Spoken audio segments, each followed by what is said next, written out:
Students, let's continue the same chapter number 14, chemical effects of electric current.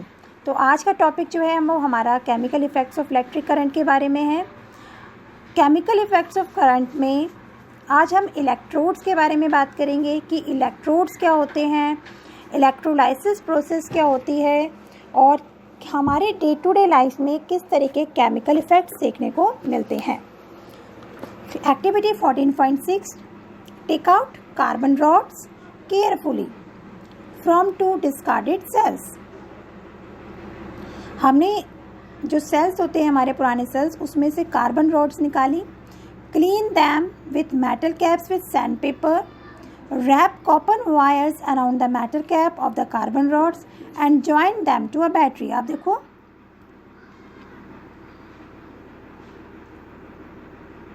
ये जो है आपकी ये क्या है, मेटल वायर है, ये आपकी बैटरी है, positive terminal negative terminal. These are carbon rod. Carbon rod के ऊपर मेटल कैप लगाई हुई है, मेटल कैप के ऊपर हमने कॉपर की वायर यूज़ करी हुई है. ये जो आपके हैं इसको हम कहते हैं इलेक्ट्रोड्स. क्या बोलेंगे हम इनको? इलेक्ट्रोड्स. कार्बन रॉड्स में you may take two iron nails about 6 centimeter long. Pour a cup full of water in a glass. Add a teaspoonful of salt or a few drops of lemon juice to water to make it more conducting. उसको ज़्यादा conductivity बनाने के लिए हमने क्या करा, पानी के अंदर हमने थोड़ा सा सॉल्ट डाला और थोड़ा सा उसके अंदर लेमन जूस डाला. इसकी वजह से क्या होगा, कंडक्शन पावर जो है वो बढ़ जाएगी. Now immerse the electrodes in this solution. Make sure that metal caps of the carbon rods are outside the water. Wait for 3 to 4 minutes. After that we see some gas bubbles near the electrodes. तो इस type के जो bubbles आए, bubbles किस चीज़ के थे, वो hydrogen और ऑक्सीजन गैस के थे. हाइड्रोजन और ऑक्सीजन गैस के जो बबल्स बने, it means they show there are some chemical effects of current. Electricity की वजह से कुछ chemical effects of current show हुए. The passage of electric current through a conducting solution cause chemical reaction. As a result bubbles of gas may be formed on the electrodes. Deposits of a metal may be seen on electrode. Changes of color of the solution may occur. The reaction would depends on what solution and electrodes are used. तो देखिए बेटा, हमने क्या किया कि जैसे ही उसमें हमने करंट पास किया तो मेटल्स के पास क्या होना शुरू हो गया, बबल्स बनने शुरू हो गए हाइड्रोजन और ऑक्सीजन गैस के. जब हाइड्रोजन और ऑक्सीजन गैस के बबल्स बनने शुरू हुए तो जो सॉल्यूशन का कलर था वो भी फेड हो गया. इसकी वजह से पता चलता है कि जब इलेक्ट्रिसिटी करंट फ्लो करती है तो there are also causes some chemical effects of current. यही टेस्ट हम पोटैटो के ऊपर भी यूज़ कर सकते हैं. Boojho decided to test whether some fruits and vegetables also conduct electricity. Boojho ने डिसाइड किया कि क्या ये chemical effects of current fruits और वेजिटेबल पे भी एप्लीकेबल है. तो उसके लिए उसने एक एक्सपेरिमेंट किया. Read this experiment carefully. Now come to the page number 78. देखो बेटा क्या होता है, साइंस क्या है. साइंस एक रिसर्च है. जब भी हम कोई नई चीज़ सोचते हैं माइंड में, फिर उसको हम एप्लीकेबल करते हैं तो एक नई रिसर्च पैदा होती है, एक नई डिस्कवरी पैदा होती है. यही हमारी क्या है, साइंस है. तो जो रोज़ रोज़ नई डिस्कवरीज हो रही हैं, नई नई चीज़ों के बारे में आपको पता चल रहा है, वो सभी क्या है, वो सभी तो साइंस है. अच्छा, इलेक्ट्रोलाइसिस क्या होता है? इलेक्ट्रोलाइसिस का भी बुक में इतना क्लियरली बताया नहीं हुआ है. I will tell you what you mean by electrolysis. Electrolysis is the process by which an electrolyte decomposes into simpler substance when an electric current pass through it. Electrolysis एक process होती है जिसमें जब हम क्या करते हैं कि जो इलेक्ट्रोलाइट होता है वो ब्रेक होके सिंपल सब्सटेंस में कन्वर्ट हो जाता है जब उसके अंदर से इलेक्ट्रिक करंट पास होती है. फॉर एग्जांपल NaCl क्या है आपका? एक इलेक्ट्रोलाइट है। जब हम उसके अंदर इलेक्ट्रिसिटी को पास करते हैं तो NaCl आपस में ब्रेक हो जाता है, Na plus positive and Cl negative. ये जो NaCl सॉल्यूशन का ब्रेकिंग हुआ Na पॉजिटिव और Cl नेगेटिव में, इसी को हम बोलते हैं इलेक्ट्रोलाइसिस। अब एप्लीकेशन क्या होती हैं इलेक्ट्रोलाइसिस की? अच्छा, सबसे पहले एक चीज़ और मैं बताती हूँ आपको। ये है तो थोड़ा सा हायर क्लास का है, लेकिन आपको पता होना चाहिए जीके नॉलेज के लिए कि एमीटर क्या होता है। ये भी आपकी बुक में नहीं है, but I just want to tell you, ammeter is AMMETER, ammeter. A meter is an instrument which measures the strength of an electric current in a circuit. Ammeter एक इंस्ट्रूमेंट होता है जो इलेक्ट्रिक करंट की strength को measure करता है। Now we will discuss about electrolysis, electroplating। ये देखिए, electroplating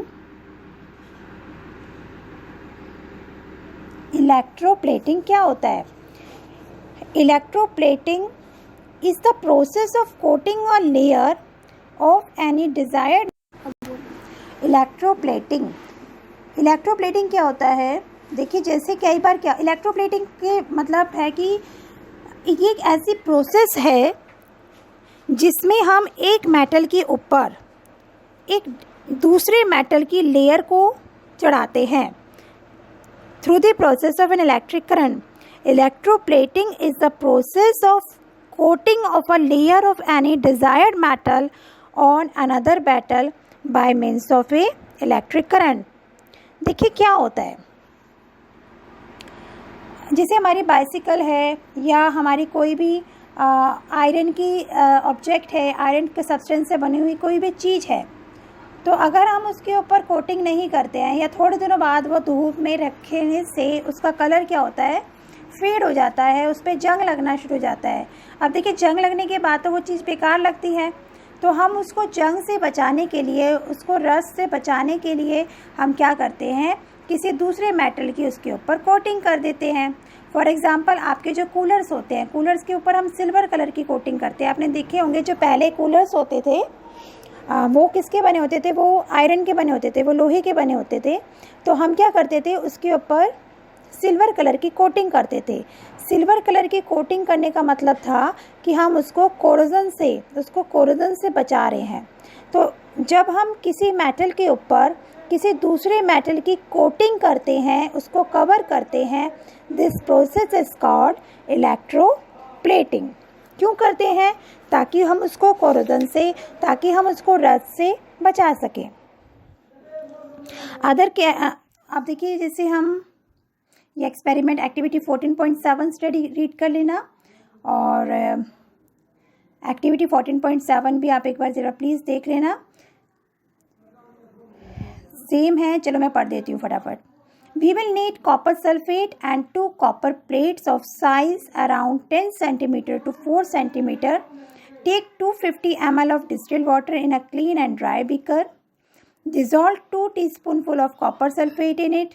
Add a few drops of dilute sulfuric acid to copper sulfate solution to make it more conducting. Clean copper plates with sandpaper. Now rinse them with water and dry them. Connect the copper plates to the terminals of a battery and immerse them in a copper sulfate solution. Look at this diagram. इस diagram को आप देखिए।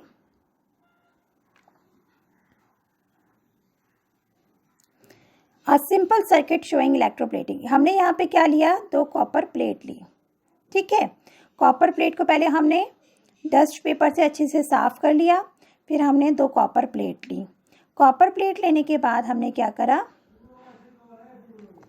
हमने एक beaker लिया और beaker में हमने कॉपर सल्फेट का सॉल्यूशन लिया। कॉपर सल्फेट यानी कि CuSO4 solution. Copper sulphate solution को बाद हमने कॉपर प्लेट को 2 वायर्स लगाई, दोनों वायर्स में यहाँ हमने बैटरी जोड़ दी, ठीक है। अब हमने क्या करा कि ये जो कॉपर सल्फेट सॉल्यूशन लिया था हमने, इसके अंदर हमने डाल दिया हाइड्रोक्लोरिक एसिड। सल्फ्यूरिक एसिड को हमने क्यों डाला?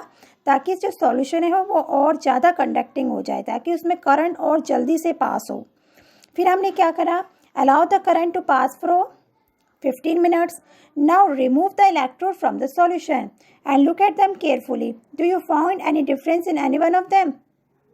हमने क्या देखा कि जब इलेक्ट्रिक करंट इसमें पास हुआ कॉपर सल्फेट सॉल्यूशन में, कॉपर सल्फेट सॉल्यूशन डिसोशिएट हो गया कॉपर में और सल्फेट में, यानी कि Cu2+ and SO4 negative.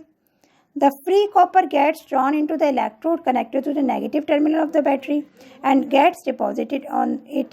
But what about the loss of copper from the solution? हमने क्या देखा, जो कॉपर था कॉपर सल्फेट सॉल्यूशन में से जो कॉपर था वो जाके कॉपर प्लेट पे डिसोशिएट हो गया, कॉपर प्लेट पे जाके पेस्ट हो गया, और जो दूसरा इलेक्ट्रोड था कॉपर प्लेट का, an equal amount of copper get dissolved in the solution, उसमें से कॉपर निकलकर सॉल्यूशन के अंदर आ गया, यानी कि एक कॉपर प्लेट पे तो जाके कॉपर डिपॉजिट हो गया और दूसरी वाले कॉपर प्लेट में से कॉपर निकल के सॉल्यूशन के अंदर आ गया. This process of copper from the solution is restored and the process continues. This means that coppers get transferred from one electron to the another. इससे हम कहते हैं कि एक मेटल से दूसरे मेटल पे जो कॉपर का ट्रांसफ़र हुआ, this is called electroplating. It is one of the most common application of chemical electric current. Electroplating is very useful.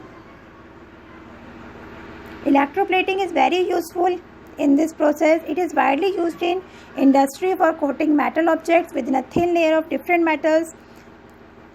अभी देखिए आप, जैसे बहुत सारे आपके ऑब्जेक्ट्स होते हैं, हम कहते हैं ना कि भाई इस पर गोल्ड कलर चढ़ा दो, इस पर सिल्वर का कलर चढ़ा दो. वो हकीकत में गोल्ड कलर के थोड़ा ना होते हैं.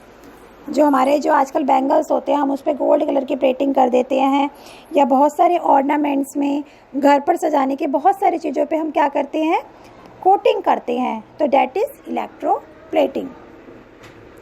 Chromium has a shiny appearance. Chromium भी एक मेटल होता है, उसका जो सब्सटेंस होता है वो चमकदार होता है, शाइनी होता है, और उसमें कभी जंग नहीं लगता है, कोरोड नहीं होता है.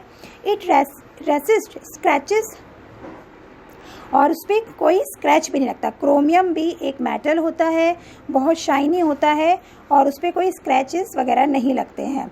क्रोमियम लेकिन बहुत महंगा होता है, जो कि हम इसको इकोनॉमिकली यूज़ नहीं कर सकते. नाउ लेट अस सी ज्वेलरी. ज्वेलरी मेकर्स, जो आपके सुनार होते हैं, electroplate silver and gold on less expensive metals. वो भी क्या करते हैं कि जैसे हमें कहते हैं ना कि भाई चांदी का सेट बनवा के उसके ऊपर गोल्ड का पानी फिरवा देते हैं, गोल्ड की प्लेटिंग करवा देते हैं, जो कि थोड़ा सस्ता होता है देखने में, और लेकिन वो उसकी जो चमक होती है वो कैसी लगती है, सोने जैसी लगती है, गोल्ड जैसी लगती है. तो ये भी एक प्रोसेस है इलेक्ट्रोप्लेटिंग का. और हमारे जो खाने के डिब्बे होते हैं आयरन के होते हैं, आपने देखा होगा जो घी आता है हमारे घर में, या रिफाइंड आता है, ऑयल्स आते हैं, तो वो क्या, उसमें क्या होता है कि वो होते तो आयरन के बने हुए थे, लेकिन हम उसके ऊपर कोटिंग कर देते हैं. किस चीज़ की कोटिंग करते हैं, टिन की. टिन की कोटिंग करते हैं. तो टिन क्या होता है कि वो कोरोड नहीं होता है, ना ही वो रिएक्ट करता है खाने पीने के सब्सटेंस से. तो ये भी एक अच्छी एप्लीकेशन है इलेक्ट्रोप्लेटिंग की. Iron is used in bridges and automobiles to provide strength. However, iron tends to corrode and rust, so a coating of zinc. अब जो हमारे आयरन्स के मेटल्स होते हैं, ब्रिजेस होते हैं और हमारे ऑटोमोबाइल्स होते हैं, तो हम उनको यूज़ करते हैं आयरन को, क्योंकि आयरन की जो स्ट्रेंथ पावर है वो बहुत अच्छी होती है और सब्सटेंसेस के मुकाबले. तो हम क्या करते हैं, उसके ऊपर जिंक की कोटिंग कर देते हैं. जिंक की कोटिंग करने की वजह से क्या होता है, ना तो वो उसमें रस्ट लगता है, कोरोड नहीं होता है, और उसकी जो लाइफ है वो और ज़्यादा बढ़ जाती है. तो ये भी it is also a process of electroplating. Now we have finish the chapters. I hope आपको चैप्टर बहुत अच्छे से समझ में आया होगा. These are keywords. So guys please read this chapter carefully and from your NCERT book. अब मेरे पढ़ाने के बाद आप इसको एक बार NCERT से थॉरोली स्टडी करो, और जो भी कोई प्रॉब्लम हो please ask me. Please like and subscribe this channel because this channel belongs to AGPS school.